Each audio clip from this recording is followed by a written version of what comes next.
Hey guys, welcome back to TechMan. Today, let me show you how to use Crimson Heart in Sailor Piece Roblox. Getting a rare drop feels great, but it's a lot less exciting when you're staring at it in your inventory, wondering what you're actually supposed to do with it.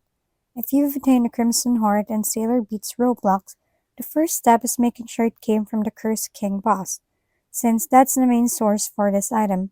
Once you have the Crimson Heart, head over to the portal area and travel to Shibuya Station. After arriving, make your way to the top building nearby and climb all the way to the top. It might take a little bit of jumping and positioning, but you'll eventually reach the rooftop where the Cursed King trainer is located. This NPC is the key to using the Crimson Heart.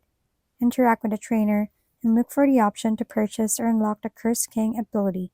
The Crimson Heart acts as a requirement for obtaining that ability, so once you've met the conditions and completed the interaction, you'll be able to access the power associated with the Cursed King. If the option doesn't appear immediately, double check that the item is in your inventory and that you've obtained it from the correct boss encounter.